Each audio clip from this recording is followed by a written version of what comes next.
¿Ustedes cómo se sentían en este momento que ya habían pasado tantas horas posteriores al desayuno? Cansados, se sentían fatigados, se sentían como que marchitos, como le digo yo, como una hojita, como una florecita marchitada. Entonces, así se sienten nuestros pacientes y nosotros no le ponemos esa importancia del soporte metabólico de los pacientes. Entonces, como bien lo hablaba Lisette Lady, como bien lo hablaba Lady, que el trabajo interdisciplinario es fundamental para que nos llevamos a todas las actividades y que podamos lograr una gran actividad en el trabajo. Es indispensable para el soporte metabólico también que sea interdisciplinario, en el cual hay las diferentes profesiones trabajando cada una desde su área, respetándose cada una desde su área, desde la parte interdisciplinar y no transgrediendo o no tratando de ocupar los otros espacios que hay. ¿Listo?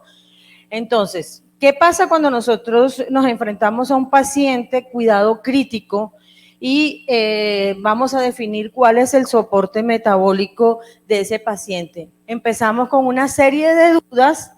¿Sí? Empezamos con una serie de dudas, ¿cómo vamos a abordar a nosotros ese paciente? Y una serie de preguntas.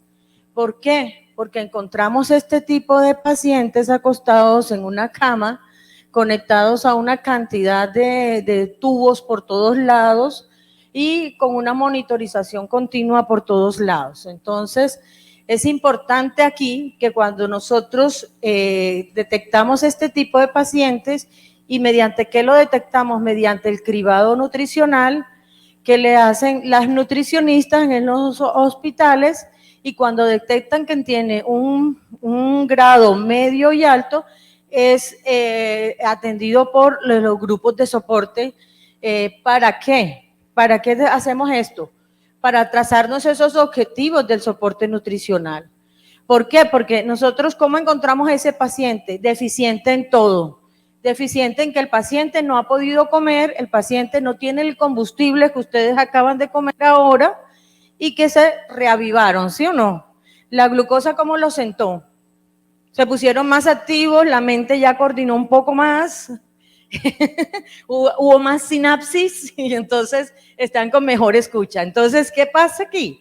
En el paciente nosotros tenemos que corregir esa deficiencia de nutrientes, tenemos que satisfacerle esas necesidades calóricas, como bien lo hablaba Jorge y lo hablaba Lady, de las necesidades calóricas, pero enfocadas en qué, en mantener esa masa magra, mantener esa masa muscular, porque si nosotros no le damos el combustible al músculo, ¿qué le va a pasar? Se van a prolongar los días de intubación, se van a prolongar los días de estancia hospitalaria, porque el paciente no va a tener esa movilidad ni esa fuerza para enfrentar a la injuria de la enfermedad. Al aportar los nutrientes van a ser de acuerdo a los requerimientos. Miren que siempre hemos hablado de que el paciente es individual, que a pesar de que haya unos protocolos y haya unas cifras establecidas, ¿qué tenemos que hacer? El requerimiento los nutrientes de acuerdo a los requerimientos de cada paciente.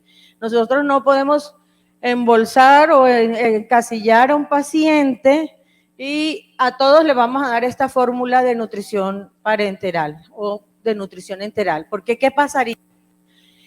El que necesita más se queda en la mitad y el que necesita menos de pronto lo llevamos a demasiado. Entonces, por eso es una valoración individual. Y el objetivo es frenar el catabolismo de las proteínas. ¿Para qué? Para que el músculo no se consuma. Cuando una persona no come por mucho tiempo, ¿sí? Más de 7 días, 8 días, ¿qué se comienza a cómo ven ustedes? ¿O cómo ven ustedes esos pacientes que ingresan a cuidados intensivos, que no le dan el suficiente nutriente y después de 15 días, ¿qué pasa? Empieza a enflaquecer, ¿sí o no? A empezar la sarcopenia, a perder la pérdida de la masa muscular, y por eso nosotros tenemos que frenar ese catabolismo, regular la lipólisis, porque cuando hay lipólisis, o sea, cuando hay uso de los lípidos, es cuando ya el organismo está en un, como le decimos en el carro, de échele la gasolina, ¿sí? Entonces, esto es importante que nosotros frenemos esto para regular la lipólisis y la hiperglicemia, que es secundaria a todo este trastorno. Cuando nosotros logramos todos esos objetivos que vamos a hacer, vamos a disminuir las complicaciones en el paciente. ¿Y cómo nos enfrentamos nosotros en el paciente crítico? Nos vamos a enfrentar que tiene una cantidad de necesidades porque el paciente es muy complejo. El paciente tiene una falla orgánica, no de uno, sino a veces de muchos, de 2 o 3 órganos y hasta una falla multiorgánica y que pone en riesgo vital la presencia de ese paciente. El paciente se va a encontrar con un catabolismo permanente, se va a encontrar con un déficit por malnutrición y se va a encontrar con un estrés metabólico asociado a esa patología, a esa injuria que tiene. Ese déficit es de malnutrición, porque cuando ustedes han visto en las unidades de cuidados intensivos y en los hospitales que sobrenutren los pacientes, muy raro. Muy raro en la institución que se preocupa de mantener el estado nutricional adecuado para un paciente. ¿Listo? Entonces, este es lo que es el objetivo de nosotros, mantener esa pirámide en un equilibrio que nos permita a nosotros tener ese balance entre el catabolismo y la síntesis, o sea, entre lo que se degrada y lo que nosotros podemos ayudar a que el paciente sintetice y vaya formándose, ¿sí? Tenemos que evitar esa pérdida muscular, ¿para qué? Para que haya un crecimiento muscular en los pacientes. Entonces, ¿cómo va a ser la nutrición en primera instancia en nuestro paciente crítico? ¿Cómo está el paciente crítico hemodinámicamente y metabólicamente? Es un paciente que está hipermetabólico, que está gastando toda su energía, ¿no? Toda su energía, todo lo que puede para enfrentar esa injuria que tiene. Nosotros en primera instancia, en las primeras fases del proceso de unidad de cuidados intensivos, debemos enfocarnos en una dieta hipocalórica. Y entonces ustedes dicen, ¿cómo así? Una dieta hipocalórica, ¿y por qué no le ponen una dieta de muchas calorías? ¿Qué pasa? Que es un paciente que viene cansado, es un paciente que tiene pocas defensas y poca energía, y si nosotros le colocamos muchas calorías, una dieta hipocalórica, ¿qué le pasará al organismo? Lo hacemos trabajar más, ¿sí o no? Y si lo hacemos trabajar más, un organismo que está lesionado, ¿qué le pasa? Se cansa, ¿sí o no? Se cansa y nos puede llevar prácticamente a un shock y a un déficit. Aquí, ¿qué va a ser? ¿Cómo nos vamos a enfocar? Primero, una dieta hipocalórica donde hay un aumento de aportes de proteína y una disminución de aportes de carbohidratos. ¿Por qué una disminución de aportes de carbohidratos? ¿Qué produce al final el carbohidrato en su degradación?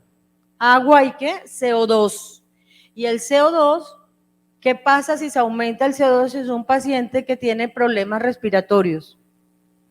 Podemos causarle mayor falla respiratoria porque el CO2 nos acidifica y nos puede llevar a una complicación mucho mayor de su parte respiratoria, ¿listo? Que es importante que tengamos en cuenta cuando nosotros valoramos o definimos. Lo primero que hay que definir en qué estado nutricional está. ¿Por qué en qué estado nutricional? Porque este va a ser afectado ¿con qué? Con el tiempo de inanición.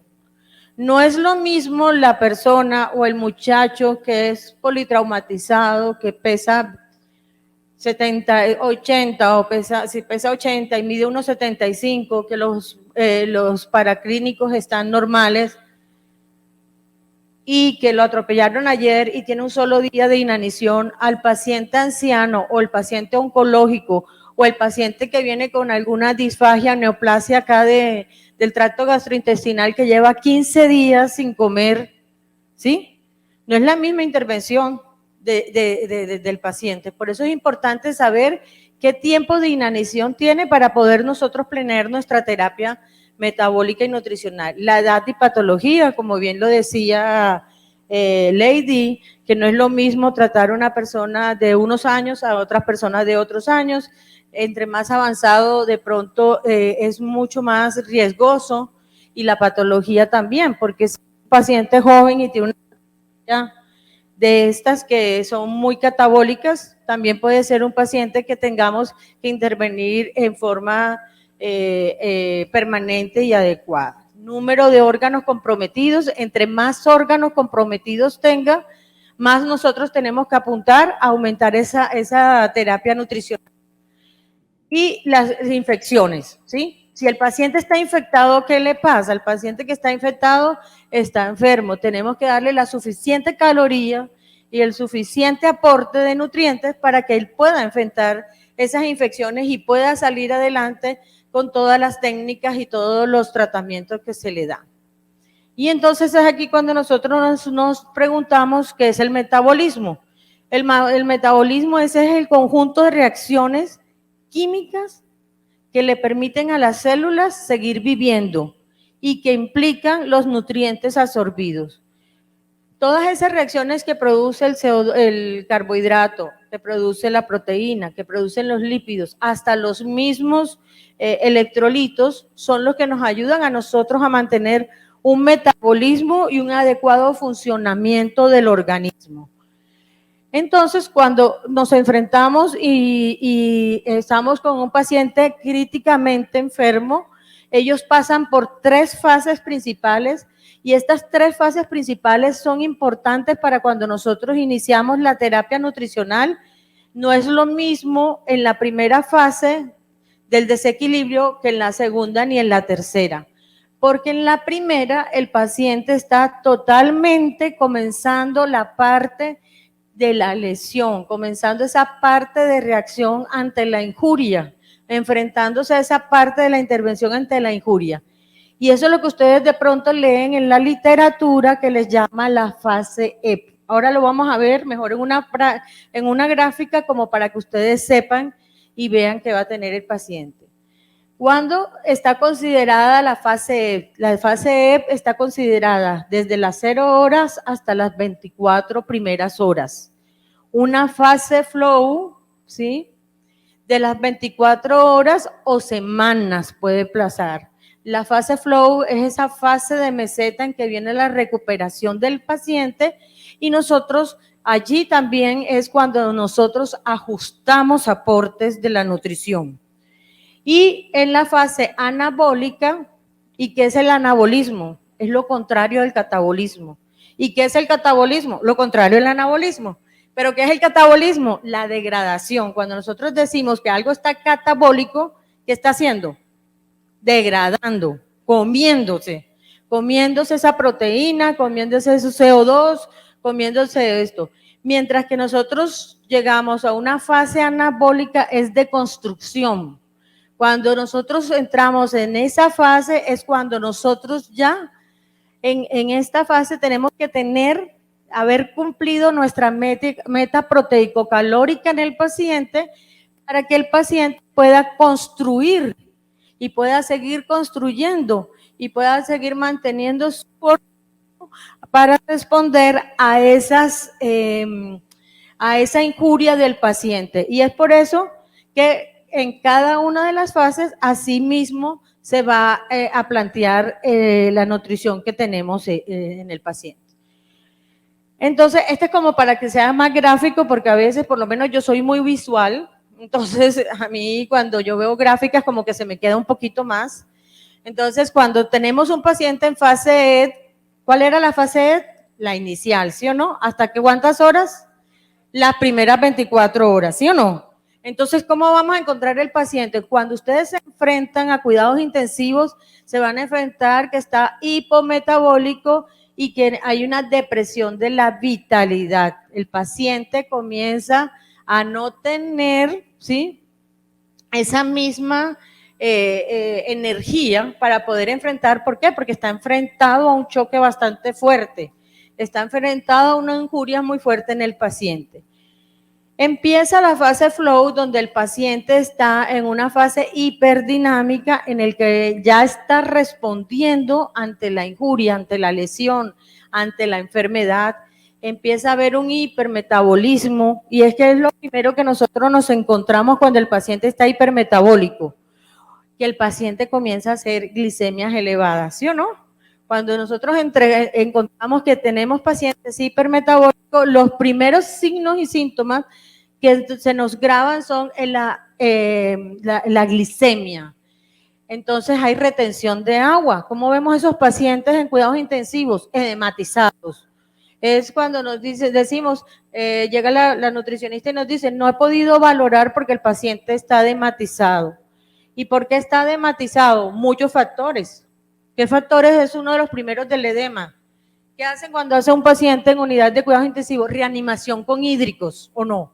Con coloides, con cristaloides, y pásale bolos, y que es que tiene una PVC, y no, que tiene la presión arterial media menos de 40, no, súbale, póngale el bolo de líquidos, y encontramos pacientes que tienen retención, y al haber esa hemodilución, también al no haber un aporte adecuado de proteínas, vamos a tener una diferencia de presiones osmóticas, que la proteína es la que nos regula y nos puede empezar a extravasar ese tipo de líquidos. Ya cuando el paciente comienza en una fase anabólica o de adaptación, ¿sí? Nosotras ya comienzan, aquí cómo estarían los balances de líquidos, ¿negativos o positivos? Positivos, porque el paciente no tiene una buena regulación de la parte volémica. Entonces, acá, cuando ya comenzamos en la fase de recuperación, vamos a tener que empieza la diuresis a hacerse efectiva y a mantenerse en los términos que se tiene que mantener. Empezamos a tener muchas veces, comenzando esta fase, un balance negativo de agua. O sea, ¿qué quiere decir? Que nuestro balance de líquido, ¿cómo está? Debe estar positivo o negativo. Negativo, porque en esta fase ya el paciente debe estar controlando y debe tener un adecuado aporte de proteína que nos permita mantener esa presión oncótica, que no se salgan los líquidos hacia afuera, sino que haya redistribución de ese líquido en que se encuentra el paciente. Entonces, aquí nos enfrentamos que en primera instancia el paciente está en un catabolismo, ¿sí? Cuando tenemos pacientes con fase EP, cuando tenemos pacientes con fase flow, empieza a surgir dos efectos, o la adaptación o la no adaptación. Hay pacientes que aunque uno les inicie cualquier X o Y terapia y nosotros lo tengamos con los valores de requerimientos proteico-calóricos en su máxima expresión y a lo que ellos lo requieren, no se adaptan a la lesión que tienen. Y es cuando se produce la muerte. Pero es aquí, cuando el paciente se adapta, nosotros tenemos que seguir luchando por ese paciente para que pase a esa fase anabólica de construcción de todo lo que tenga que tener el paciente. ¿Listo? Entonces nos preguntamos, cuando tenemos ese paciente enfrente, ¿cuándo vamos a iniciar nosotros el soporte? ¿Qué nos dice la literatura? ¿Cuándo la tenemos que iniciar? Hay recomendaciones desde lo parenteral, asociaciones que son las que rigen mundialmente, la europea, que es la ESPEN, se dice que la nutrición parenteral se estima, si no va a recibir en menos de 3 días nutrición, se debería iniciar nutrición parenteral 24 a 48 horas. ¿Y cuáles son esos tipos de pacientes que no van a recibir nutrición enteral? Un paciente que puede ser cirugía, y como lo vamos a ver ahora, cirugías abdominales mayores, ¿sí? Pacientes con cirugías de citorreducción, que sabemos que muchas veces no vamos a poder iniciar. Pacientes con cirugías pancreatoduodenectomías, que donde resecan páncreas, resecan duodeno, ¿sí? No van, y el efecto secundario de esa cirugía va a ser un hilio adinámico, ¿sí? O pacientes que otro tipo de traumas severos, traumas cranealos o traumas severos abdominales, que sabemos que no vamos a iniciar nutrición enteral en menos de 3 días, nosotros tenemos que frenar, ¿qué era? El catabolismo, ¿sí o no? Tenemos que frenar el catabolismo con la administración de la nutrición enteral. Entonces, la recomendación de la Asociación Americana, que es ASPEN, dice que si no hay signos de malnutrición proteico-calórica, se iniciará pasado los 7 días. Pero imagínense ustedes un paciente en cuidados intensivos que no le podemos dar una nutrición enteral y vamos a esperar 7 días en ese paciente. ¿Cómo lo encontramos al 7º día? Con una deuda calórica muy grande. ¿Cómo lo recuperamos? No le podemos aumentar el requerimiento para poder alcanzarlo. Entonces, por esto es importante que nosotros valoremos el paciente y aunque hay protocolos y recomendaciones de guías, y como se los decía Jorge, nosotros no podemos actuar en las cajitas. Es que el protocolo dice esto. No. Hay que hacer valoración individual. El soporte metabólico también se formula en forma individual y en forma holística en el paciente. ¿Qué pasa con la nutrición enteral? ¿Qué nos dice la literatura? Que la primera vía que hay que utilizar es la nutrición enteral. Lo recomienda ESPEN y ASPEN. En las primeras 24 o 48 horas tenemos que haber iniciado nutrición enteral. Díganme de ustedes cuántos pacientes, y piénsenlo ustedes, cuántos pacientes en cuidados intensivos, cuando ustedes inician una nutrición enteral, de los 20, 30 que tienen, ¿cuántos la toleran el primer día? Muchas veces no la toleran. Pacientes con efectos de sedación y relajación importante, con dosis importantes, ustedes van a ver que no van porque tienen efecto en el tracto gastrointestinal. Entonces es allí cuando nosotros nos tenemos que poner, que no se sabe por cuál vía, pero nosotros tenemos que determinar qué aporte calórico tenemos que iniciarle a ese paciente. Entonces, existen muchos métodos para valorar, y esto es como para que lo sepan. La calorimetría indirecta, que es un dispositivo que se puede poner en el ventilador y nos mide el volumen de O2 y CO2 del paciente, y lo que nos va a dar en el resultado es cuántas calorías se está gastando ese paciente.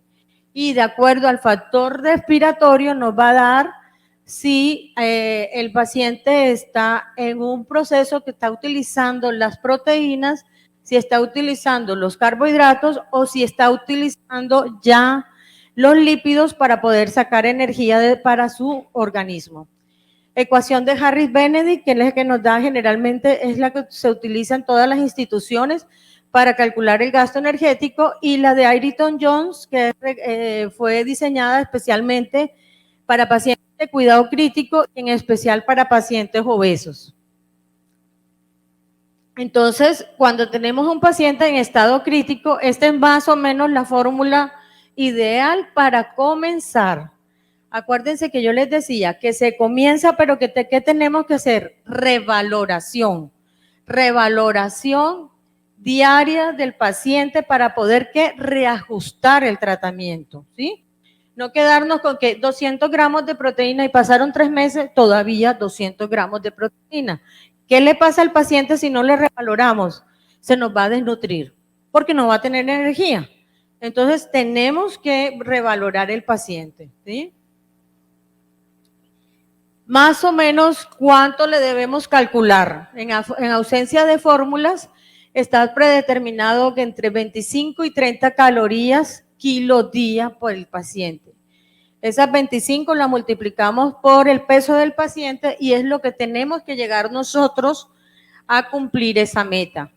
Muchas veces cuando ya pasa el periodo de la enfermedad, de la actividad de la enfermedad o de la agresividad de la enfermedad, nosotros le ponemos un factor de estrés y la multiplicamos por factor de estrés. El paciente crítico, más o menos 20 a 25, porque lo que yo les decía, no le podemos dar las 30 calorías porque le llevamos prácticamente una fatiga general al paciente y lo podemos llevar a complicaciones. Porque acuérdense que cuando un paciente en la primera fase, el paciente está hipoperfundido y si nosotros le colocamos gran aporte de carbohidratos, ¿a dónde se acumula el carbohidrato? En el hígado. Entonces, si nosotros no tenemos en cuenta la función del hígado, la función del riñón, podemos llevarle o causarle una gran lesión al paciente. Acá tenemos las diferentes calorías que podemos utilizar en los diferentes pacientes, patologías del paciente, como para que sepamos y estemos, sí, mira, más o menos comenzamos con 20 o con 25 de acuerdo a la condición del paciente.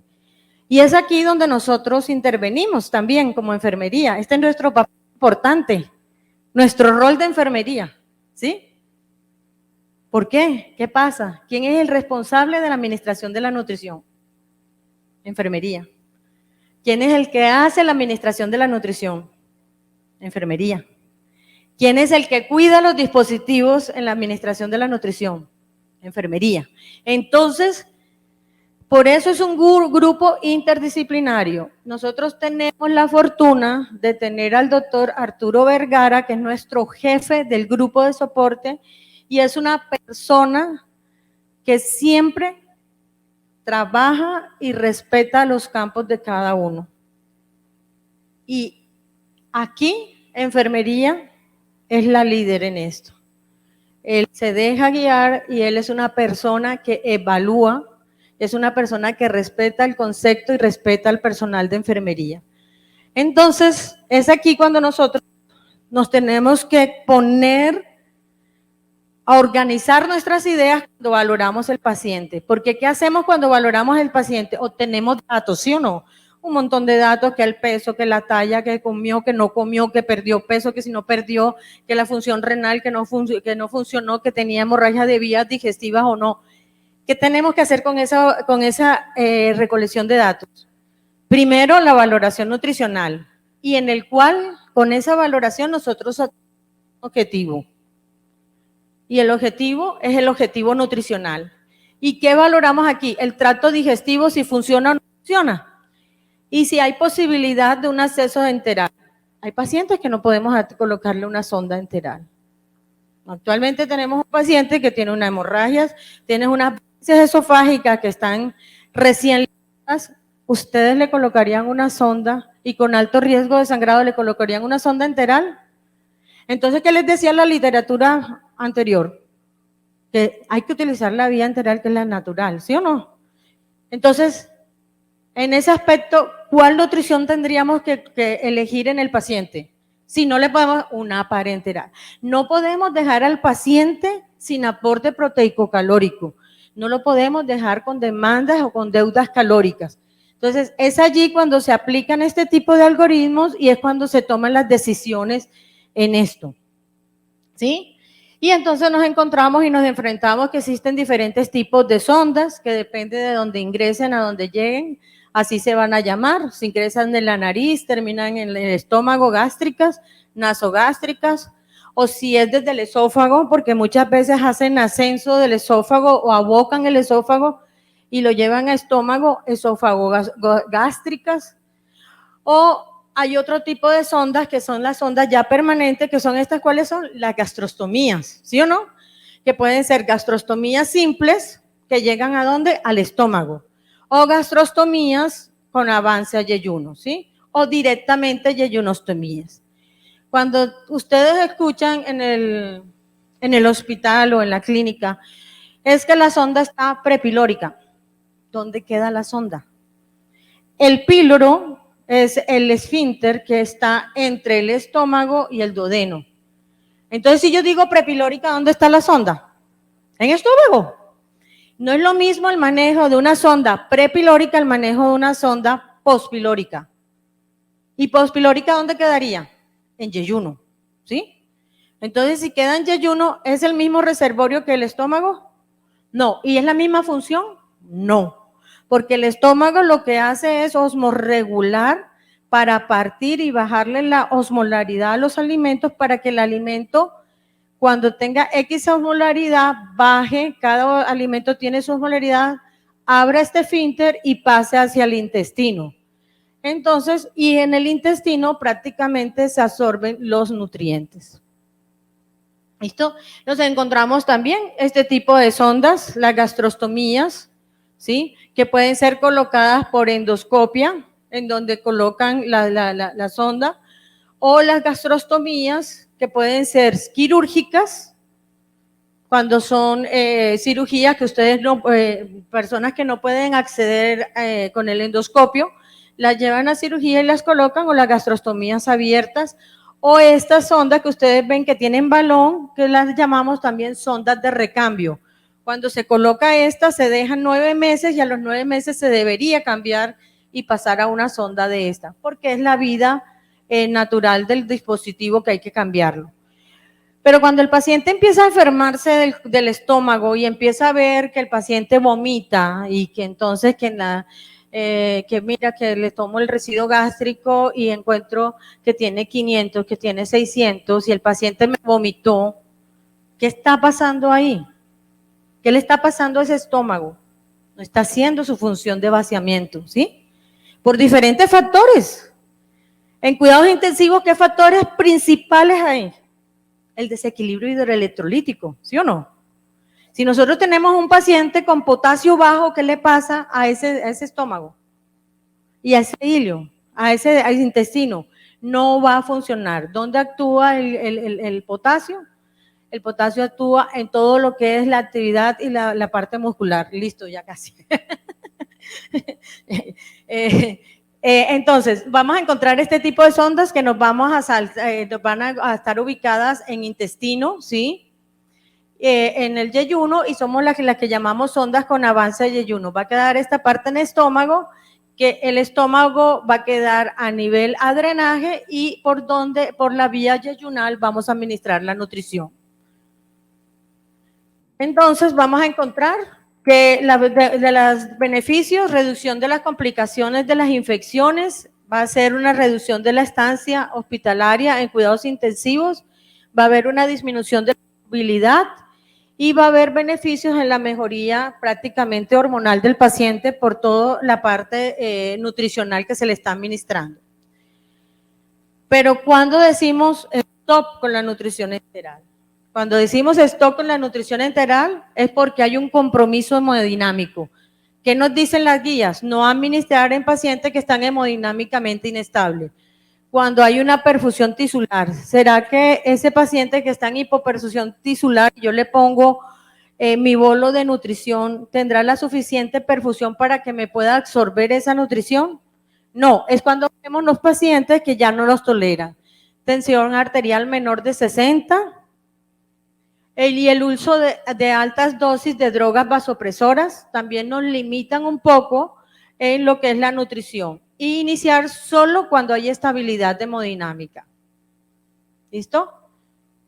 Entonces, cuando ya hay una estabilidad hemodinámica, ¿qué podemos pensar? Iniciar una nutrición enteral trófica, que es trófica en volúmenes pequeños para ayudar a aumentar lo que es las vellosidades intestinales, y una nutrición parenteral. ¿Listo? ¿Qué signos de intolerancia encuentro en el paciente? Distensión abdominal, cuando el paciente no tolera, lo encontramos bastante distendido, aumento del residuo gástrico, disminución de eliminación de gases y materia fecal, no hay ruidos idoaéreos, cuando uno lo ausculta no escucha los ruidos intestinales, y allí es cuando nosotros podemos levantar la mano y decir, por favor, doctor, acuérdese el uso de prokinéticos para que nos ayude a aumentar la motilidad. Nosotros como enfermeros podemos levantar las manos y decirle al médico, a los líderes de esto. Importante que hay factores que influyen en ese vaciamiento para evitar esa acumulación de líquidos y que nos puedan vomitar. Los líquidos más o menos se vacían de 8 a 18 minutos, más o menos. Los líquidos con alto contenido calórico se vacían más lentamente por la viscosidad de la fórmula, ¿sí? La disminución de la acidez también retarda un poco el vaciamiento. ¿Y cuando disminuimos la acidez? Cuando administramos, ¿qué? Inhibidores de bombas de protones. Entonces no es lo mismo el paciente que está recibiendo omeprazol, esomeprazol, todos los oproles. Entonces, no es lo mismo el vaciamiento del paciente que no lo está recibiendo, pero si no recibe eso, también nos produce el segundo efecto, que es la gastritis. ¿Listo? La temperatura, el frío inhibe mucho el vaciamiento del estómago y recesiones quirúrgicas también. Importante que tengamos en cuenta cuando colocamos una sonda, la radiografía, ¿sí? Porque podemos ocultarla y, ay, sí, me parece que está en el estómago, pero eso es técnicas a ciegas y no son seguras. El gold estándar es la colocación y el uso de una radiografía para que nosotros podamos detectar. ¿Listo? Tenemos también, miren esta radiografía, que sí está en estómago y ahí podríamos iniciar la nutrición. Entonces hay medidas que nosotros tenemos que implementar en cada una de nuestras instituciones para evitar broncoaspiraciones, pacientes en posición semi-Fowler. Si tenemos pacientes en Trendelenburg, hacerlo Trendelenburg inversa o un poco elevada la cabecera en 25 grados. Generalmente lo vimos en los pacientes con COVID, que sí, que estaban pronados y que nos tocaba poner la Trendelenburg inversa, pero lo podríamos hacer. Evitar procedimientos de movilización durante la administración. Acuérdense que nosotros, si estamos comiendo y nos batuquean de un lado para el otro, ¿qué pasa? O si nos ponemos a bailar o nos ponemos a piscina o ¿qué nos pasa? Aumentamos ese metabolismo y podemos producirle vómito al paciente. Por lo menos 30 minutos antes de la nutrición en el paciente. ¿Listo? Entonces, hacemos esta lista de chequeo para evitar esas medidas de broncoaspiración y podamos tener, como tenemos, broncoaspiraciones con nutrición enteral cero en nuestro indicador. Listo. ¿Qué es importante que tengamos en cuenta? Siempre el algoritmo, la organización de ideas, qué es lo que vamos a hacer para nosotros plantear nuestras actividades. Esto es una propuesta que hicimos en conjunto con todo el personal interdisciplinario, desde la posición, desde la paciente con nutrición enteral, y qué se debería hacer cada uno de los pasos para evitar ese tipo de neumonías asociadas al cuidado de la salud. ¿Listo? También otra consideración, tenemos que tener en cuenta los medicamentos, no como borreguitos. Es que el doctor me ordenó cáscara de hispagula, que es la cáscara de hispagula, fibogel, como lo quieran llamar, es mucílago, y la acción del mucílago es volverse gelatina, y la acción de la gelatina es que ayuda, ¿sí?, a hacer su proceso laxante. ¿Qué pasa si nosotros esto lo administramos por una sonda? Se nos tapa. Entonces, nosotros podemos tener la mano y decirle, doctor, ¿será que no le puede mandar algo, algún comprimido que nos ayude un poquito, o con fibra que nos ayude un poquito y que no se nos tape la sonda? Importante también la dilución de medicamentos de alta viscosidad, llevarlos a una administración, a una consistencia que la podemos administrar más rápidamente. Entonces hay métodos de administración, siempre pregunto el que no. Métodos de administración, tenemos en nutrición enteral, continuo, bolos y cíclica. Cuando tenemos sondas prepilóricas, lo podemos administrar en estas tres modalidades: continuo 24 horas, bolos, desayuno, almuerzo y cena, y cíclica cuando administramos grandes periodos de tiempo, 12 horas, 18 horas, para que el paciente pueda comer. Generalmente se recomienda en la noche. Cuando tenemos prepilóricas, ¿y dónde eran las prepilóricas? En estómago. Entonces podemos administrarlo. Pero si tenemos sondas postpilóricas, ¿era como reservorio? No. No podemos administrar en bolos, sino en forma continua o en ciclos, ¿sí? Porque si nosotros le ponemos un bolo al paciente en un intestino, ¿qué pasa? Activamos el intestino y nos puede producir diarreas y cólicos a nivel abdominal. Esto es la evidencia de la literatura, en los cuales se utilizaron y se estudiaron todo lo que es nutrición enteral, y en los cuales el uso de prokinéticos, y decía que una de las medidas para evitar neumonías era cabecera 30 grados con uso de prokinéticos y cada tantos ciclos de tiempos de drenaje de sondas. Se puede llamar o medición de residuos gástricos como para hacer el vaciamiento del mismo. ¿Qué es importante que tengamos en cuenta en cuanto a nutrición? Que debe haber un aumento progresivo del aporte calórico, y ese aumento lo debemos tener casi al sexto día, ¿sí?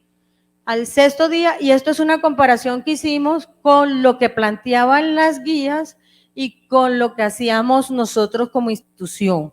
¿Por qué? Porque uno se tiene que evaluar con lo que se plantea la guía y lo que nosotros ¿Adicionamos o no adicionamos y por qué no lo adicionamos? Uso de prokinéticos, lo promocionamos mucho y nosotros promocionamos mucho la nutrición mixta, parenteral y enteral. ¿Listo? Aquí tenemos ya para lo parenteral, ya voy por la mitad, ya casi me... en lo parenteral, acuérdense siempre valoración nutricional, el objetivo nutricional, y si hay nutrición parenteral tenemos que mirar las que sean de baja osmolaridad o las que sean de alta osmolaridad. Las de baja osmolaridad pasan, no tienen todos los nutrientes a su máxima expresión. O sea, que va a ser la persona que come, pero que no alcanza un 30%, pero que no la podemos dejar con deuda calórica, tenemos que administrarle de baja osmolaridad. Y la parenteral total es cuando le damos todos los nutrientes al paciente.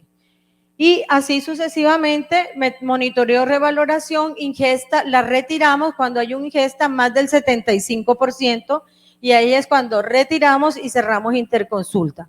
Importante que tengamos en cuenta vía periférica única o si es vía central, en el caso de catéter central única vía, cambio de catéter solo cuando hay signos de infección, cambios de equipos cada 24 horas, siempre debe haber una identificación de la bomba, debe haber siempre un doble chequeo, tanto para lo parenteral como para lo enteral, ¿sí?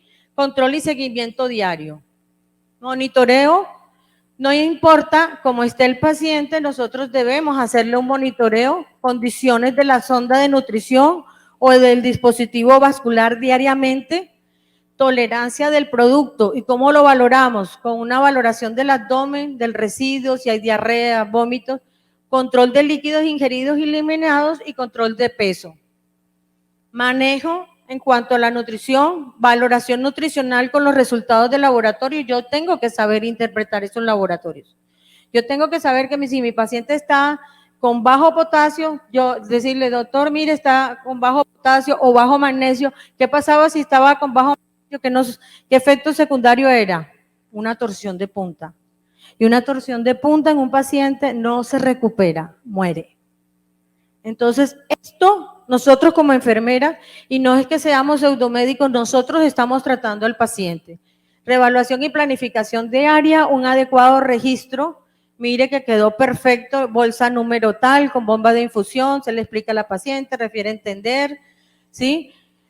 Evitar administrar medicamentos líquidos en cuanto a lo enteral, irrigar la sonda después de los medicamentos, como les decía anteriormente. Y si tenemos pacientes con sondas en infusión continua, irrigar cada 6 horas. Y si la tenemos con bolos, irrigar después del bolo del ciclo. Ya me repetí. Es como una gráfica de los requerimientos que se tienen propuestos por ESPEN, en donde dice que usted al quinto día ya debe tener prácticamente entre el tercero y el quinto día, tiene que tener el paciente cubierto con todo su proceso proteico-calórico en el paciente. Entonces, chicos, ya para concluir, y esto yo siempre lo pongo en mis presentaciones porque pienso que el proyecto y el sueño que se realizó y que lo realizó un hombre que durante toda la vida soñó y lo llevó a cabo, pero lo llevó a cabo ¿por qué? Porque siempre consideró a la gente. Y su pensamiento, ¿qué era? Tú puedes soñar, crear, diseñar y construir el lugar más increíble del mundo, pero se necesitan las personas para que todo esto se convierta en realidad. ¿Quién fue este pensamiento? El que creó Walt Disney. ¿Sí? Entonces, yo creo que aquí lo importante es que siempre trabajemos, siempre pensemos que nuestro juicio profesional es el componente principal de la calidad de atención en salud que yo doy. Mi juicio personal, profesional. ¿Cómo adquiero yo mi juicio profesional? ¿Porque es que yo creo? No. Por la preparación y educación que uno siempre esté dispuesto a recibir. Puede que uno tenga los años que tenga de experiencia, pero si uno no se capacita, uno se va quedando obsoleto. ¿Sí? Las referencias, muchas gracias y lo que